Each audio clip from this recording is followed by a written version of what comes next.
Desk in Washington, Frank Reynolds. Good evening. Day 51, Christmas Eve.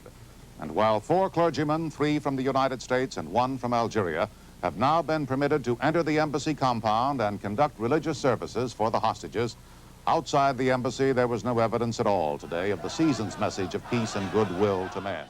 Our desk in Washington, Frank Reynolds. Good evening. He wanted to make the trip while he was still their president, but that was not to be. So Jimmy Carter, private citizen, flew to Germany today to meet personally with the 52 Americans whose captivity in Iran finally ended yesterday within an hour of the end of his term. Stories of the 444 days of captivity are beginning to come out, and the new Reagan administration intends to carefully examine the provisions of the settlement that freed the hostages, although there's no indication it won't be carried out. We'll have reports on all that, but let's start in West Germany. Desk in Washington, Frank Reynolds. Good evening. Day 51, Christmas Eve.